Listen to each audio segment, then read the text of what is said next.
Fala, meus amigos, estamos aqui agora no módulo então de função do segundo grau. O intuito aqui é trazer para você o fundamental, o essencial para a função do segundo grau. Função do segundo grau é um assunto que normalmente é muito cobrado nos vestibulares, em concursos públicos também. É um assunto muito importante que a gente acaba estudando lá no primeiro ano do ensino médio ou no nono ano. E é um assunto que ele se repete, ele acaba aparecendo em outros tópicos, em outros conteúdos e vai avançando, né? Então, essa aula é ideal para concurso público, né? A parte de raciocínio lógico no que tange a parte matemática, né? E serve também para o PAS UNB, nem vestibular UNB, porque a gente vai tentar justamente trazer a essência para você e agregar na bateria de questões aqui no direcionamento de acordo com o que for sua proposta, tá bom? Então, pessoal, função do segundo grau, a primeira coisa que você tem que lembrar aqui é a estrutura, tá? Então, a função do segundo grau, ela tem uma cara, uma estrutura. E a estrutura dela, normalmente é assim, ó. F de x igual a ax ao quadrado mais bx mais c, tá? Quando você olha assim, você talvez até veio na memória aí a cara de uma equação do segundo grau. Você não está errado, tá? A função do segundo grau, a gente poderia forçar um pouco a barra e considerar que seria aquela equação que você estudou lá na oitava série, nono ano, só que agora com um gráfico, tá? Na prática é basicamente isso mesmo, assim. É tudo que você aprendeu lá para a equação do segundo grau, vale aqui. A diferença é que aqui a gente faz a discussão em cima de um gráfico e a gente aprende algumas coisas mais, a parte de análise gráfica. Mas, no fundo, é isso mesmo, tá? É uma evolução lá que nós temos, tá bom? A diferença também é que a equação a gente só pega aquele modelo matemático e encontra as raízes e nada mais. E na função a gente extrapola aquele modelo matemático e a gente busca ali o comportamento daquilo, né, e tentando deduzir outras informações a mais. Então a equação ela serve de base para a gente entrar na função, tá? Então a equação do segundo grau me ajuda a entender função do segundo grau. Equação do primeiro grau me ajuda a entender função do segundo grau. É mais ou menos assim, por isso que a gente vê equação primeiro, beleza? No caso da função do segundo grau, pessoal, ela pode ser escrita dessa maneira. Pode ser escrita assim só com y, tá? Y igual a ax ao quadrado mais bx mais c, tá? Só que muitas vezes a sua banca, a sua questão de prova, ela vai querer sacanear contigo e ela vai trazer com outra cara, tá? Não se assuste se isso aparecer de outra maneira. Por exemplo, assim, ó, pode ser que apareça t de x igual sei lá, azão x ao quadrado mais bx mais c, ou um bzão aqui e um c maior ali, ou se aparecer completamente diferente, por exemplo, t de θ igual a um a θ ao quadrado mais b θ mais c. Pode aparecer assim também, ó. Lá na física a gente acaba estudando a função horária lá da posição, então ela pode aparecer assim também, ó. A gente pode colocar assim, ó, t quadrado, tá? Ou at quadrado mais bt mais c igual a zero, tá? Ou mais bt mais c, tá? Igual a zero seria se a gente fosse calcular as raízes. Ela pode aparecer assim, tá, pessoal? Não tem problema. Isso aqui também é tudo do segundo grau, porque nós temos o expoente 2, tá? E esse expoente 2, ele nos garante que nós teremos aí duas raízes, tá bom? Ou seja, eu vou encontrar duas respostas. Quando eu igualar a zero, eu vou encontrar, sei lá, um x1 e um x2. Um x uma linha e um x duas linhas, tá? E aí, quando a gente entra aqui para a parte de função, já disse para vocês que você tem que estar preparado, porque a prova às vezes vai querer te confundir trocando de letra. Então, às vezes ela pode colocar até assim, ó, J de W, né? Pode colocar aqui como W ao quadrado mais 5W mais 8. Perceba que eu só estou mudando a letra. a estrutura continua sendo a mesma, tá? Então não caia nessa pegadinha que as bancas costumam fazer por aí nas provas, tá joia? Então, pessoal, vou apagar só esse rabisco aqui para que a gente possa, então, entender melhor um pouco mais sobre a parte introdutória de função do segundo grau. E a parte introdutória de função do segundo grau é muito importante que a gente entenda, pessoal, a função dos coeficientes, tá? Eu já vou mostrar o que é. Cada letrinha dessa, na prática, normalmente é um número, é um coeficiente. E esses números aqui, eles nos ajudam a entender o comportamento da função, do gráfico ali. Então é muito importante que eu consiga entender a função e o papel de cada um, tá? Vou dar um exemplo para vocês de uma função aqui, tá? Então essa aqui é uma função do segundo grau, f de x igual a x ao quadrado menos 5x mais 6. Eu vou pegar essa função aqui e vou desenhar o gráfico de maneira bem tradicional, zona, só para você entender como é que vai ficar esse gráfico, e aí eu vou discutir com você a função dos coeficientes aqui, tá? Vou fazer aqui. Supondo que você precise olhar o gráfico dessa função aí em um determinado exercício. Então, a minha função, no caso que seria essa, a primeira coisa que eu vou fazer é localizar os coeficientes. Então, os coeficientes, pessoal, é justamente isso aqui, ó. É quem está acompanhando o x, quem está acompanhando sua letra i e o termo independente. Então, aqui, ó, se a gente for comparar, o que acompanha o maior expoente é o a. Então, aqui, ó, no caso, se não tem nada, é porque é 1. Então, aqui, ó, eu tenho o a valendo 1. O b vai ser o cara que acompanha o expoente com menor, né? Então, aqui vai ser menos 5. E o C vai ser o termo independente, aquele que não tem letra nenhuma. Então, no caso aqui é o 6, tá? Então, localizei os coeficientes. A vale 1, B vale menos 5, C vale 6, tá? Aí aqui agora, pessoal, eu vou querer desenhar o gráfico. Para desenhar o gráfico, pessoal, o que eu vou fazer? Eu vou falar para você o seguinte. Num primeiro momento, você precisa desenhar o gráfico encontrando x uma linha e x duas linhas, as duas raízes. Para isso, eu vou fazer tradicionalmente aquela forma, né, de resolver por Bhaskara, por delta e Bhaskara. Então, nós temos a formulazinha do delta, que delta, então, é b ao quadrado menos 4 vezes a vezes c. Se eu pego aqui, pessoal, ó, o b, aqui nesse caso, é menos 5. Então, vai ser menos 5 ao quadrado, menos 4 vezes a, que é 1, vezes c, que é 6. Beleza, substituo, eleva ao quadrado, menos 5 ao quadrado é 5 vezes 5, vai dar 25. 4 vezes 1, 4, 4 vezes 6 aqui, 24. Beleza, peguei aqui, vou trazer para cá, 25 menos 24 vai dar 1. Esse é o valor do meu delta.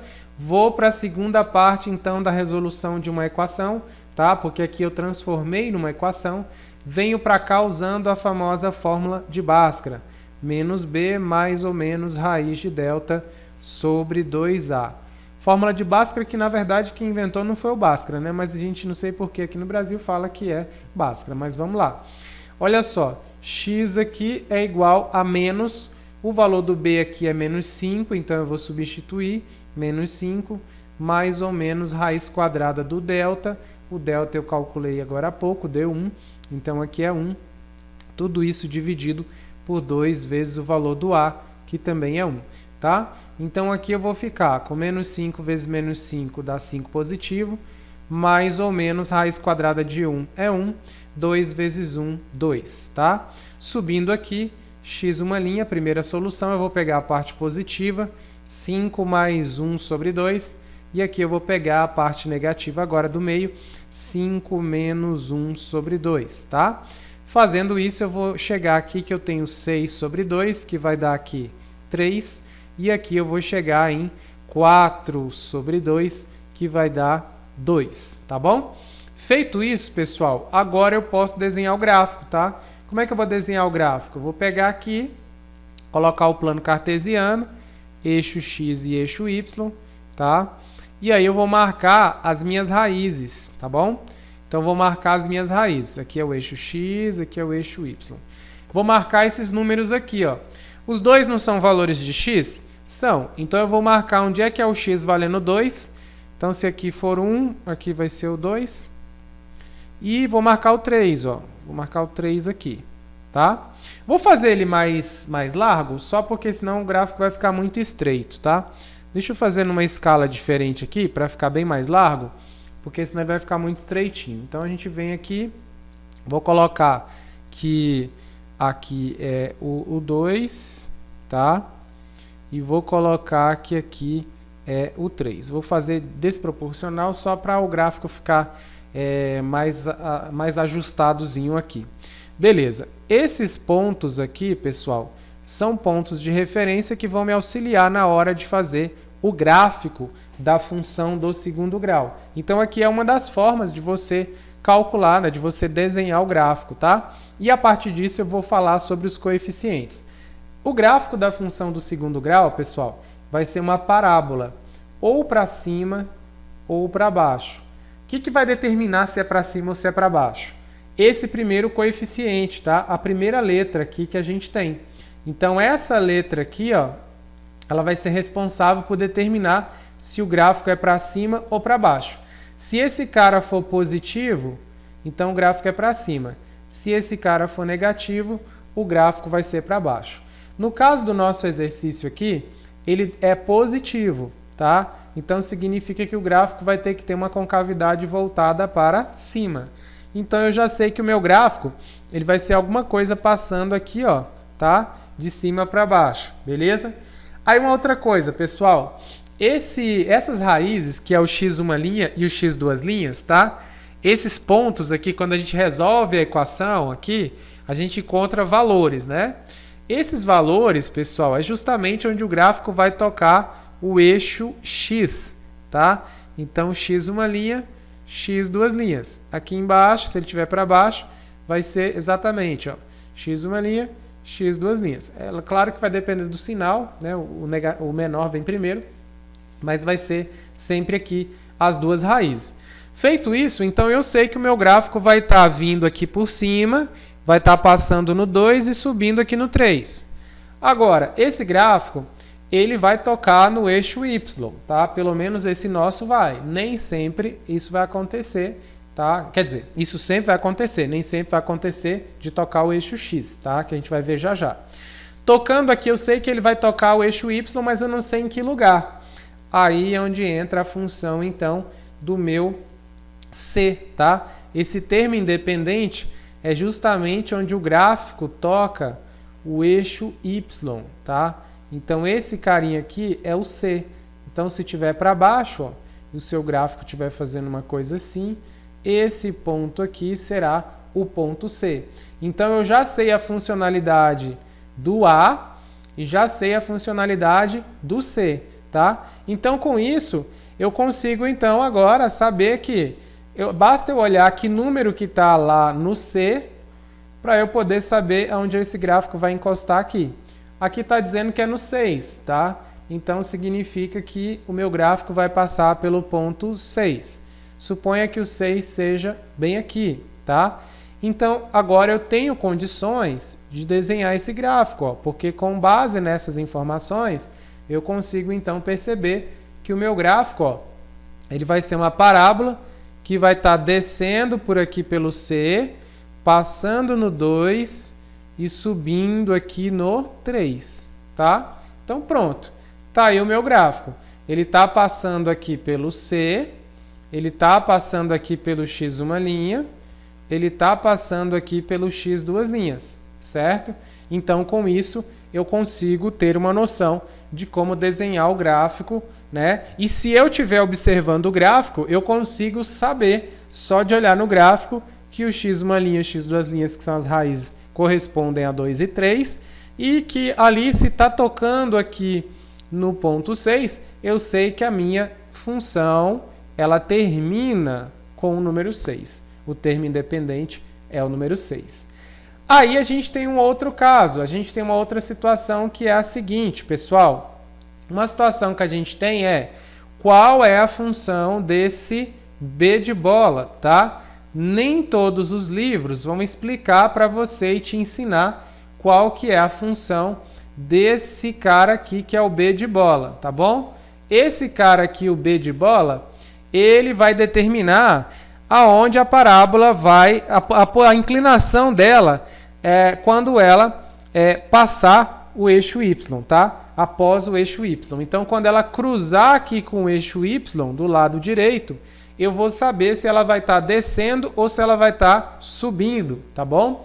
Perceba, ó, aqui eu tô com o eixo, y e aqui ela está descendo. Aqui eu estou com o eixo y e após o eixo y minha parábola está subindo, tá?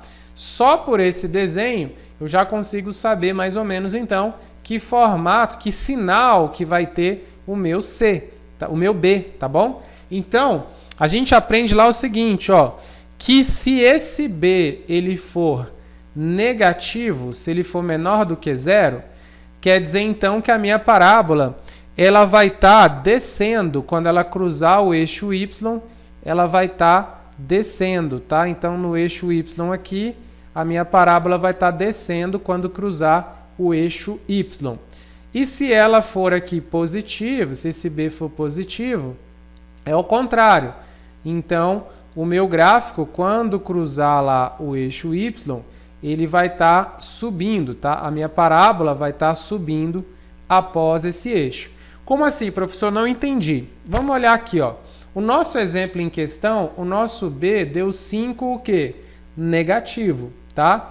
Se deu 5 negativo, quer dizer que o B é negativo. Se o B é negativo, quando esse gráfico cruzar o eixo Y, ele vai estar o quê? Descendo. Então, vamos ver se é isso mesmo que está acontecendo com a parábola aqui, ó. Perceba comigo. Está aqui o eixo Y, né? A minha parábola cruzou o eixo Y. Quando ela passa o eixo Y, ela está fazendo que tipo de movimento? Descendo, tá? Então, esse termo B, ele vai nos indicar se ela vai estar descendo ou se ela vai estar subindo, se a parábola vai estar descendo ou se vai estar subindo. Por esse gráfico aqui, eu consigo só de olhar nesse desenho saber que o B aqui, ele é um B positivo, porque o gráfico aqui, ó, após o eixo Y está subindo e aqui após o eixo aqui, esse aqui eu já sei que o B é negativo, tá? Que é o caso nosso em questão, tá bom? Então, pessoal, o estudo dos coeficientes é a primeira coisa que eu preciso entender quando eu tenho aqui uma função do segundo grau. Por que que isso ajuda, pessoal? Muitas vezes a questão de prova, ela vai te dar o gráfico para você explorar. Ou ela vai te dar a função, mas vai perguntar coisas que você precisa ter noção do gráfico na hora de resolver. Então, por isso que é importante que você tenha noção do coeficiente, que a primeira coisa que você tem, então, de noção, assim, seja do coeficiente. Então, recapitulando, o A, ele serve para a gente aqui localizar se a concavidade é para cima ou para baixo. O C, ele indica onde o gráfico está cortando o eixo Y, e o B indica se esse gráfico se a parábola após o eixo Y, se ela está descendo ou se ela está subindo, ou seja, a inclinação da parábola, tá bom? Então é assim que nós vamos fazer, né? É assim que vai, esse primeiro momento nosso aqui vai ser neste sentido. Então quer dizer que se você, por acaso, topar com um exercício, de repente o exercício lá vai trazer uma função e ela vai trazer uma função, o exercício lá vai trazer uma função bem assim, ó. De repente ele vem falando que aqui é menos 2, vem falando que aqui é 5, vem falando que aqui é, sei lá, 4, certo? Que é o eixo X e aqui é o eixo Y. Só de olhar aqui, pessoal, eu já sei os sinais do coeficiente e eu nem sei qual é a função, tá? Então, a função aqui ele não me deu, ela é uma função desse tipo, ax² mais bx mais c, mas eu já tenho uma boa ideia de como pode ser, tá? A primeira coisa é, se está passando aqui, ó, encostando no eixo y no 4, quer dizer que o c vale 4, então eu já sei que essa função ela é 4 positiva, ou seja, é alguma coisa mais 4 no final. O que mais que eu sei aqui, pessoal? O que mais que eu já sei aqui? Eu consigo saber se é para cima ou se é para baixo, tá? Eu já consigo ter uma noção se aqui será para cima ou para baixo. Então, como é que eu consigo isso? Ó, só de olhar a concavidade, ó, tá vendo que está voltado para baixo? Quem determina se está para cima ou para baixo é o A. E aqui se está para baixo é porque o A é menor que zero. Então eu sei que esse cara aqui vai ser um cara negativo, ou seja, vai ser menos x ao quadrado mais bx mais 4, tá? O B, eu não sei o valor dele, mas eu consigo saber aqui uma noção mínima, porque olha só, se esse gráfico ele está aqui, ó, subindo e quando ele cruza o eixo y ele continua subindo, eu sei que esse B aqui é um cara positivo, tá? Só pelo formato ali do gráfico. Então eu sei que eu vou ter um cara positivo aqui, somando com 4, e vou ter um cara negativo no começo, tá? E agora, eu não sei como é que eu resolvo, né? Como é que eu descubro a função. Na maioria das vezes você nem precisa descobrir essa função aqui, pessoal, porque você já, por aqui você já consegue resolver muitas questões, tá? Então só dessa análise prévia eu já consigo saber que o A ele é negativo, já consigo saber que o B ele é positivo e já consigo saber que o C ele é positivo, né? Que ele é inclusive o 4, tá? Isso aqui é fundamental. Provas, por exemplo, do Sebrasp, principalmente PAS e vestibular, é essencial você conseguir extrair esse tipo de informação só de olhar no gráfico, tá? Porque a prova tem por tradição muitas vezes de cobrar esse tipo de coisa aqui. Então é muito, muito, muito importante que você domine essa parte aqui, tá certo? Então a gente fica por aqui com essa aula para que você então já tenha entendido mais ou menos o papel de cada coeficiente, a função de cada coeficiente ali, e a partir daí a gente vem na próxima aula mostrando agora num software qual é o comportamento de cada coeficiente desse para reforçar o seu estudo, beleza? Até a próxima aula.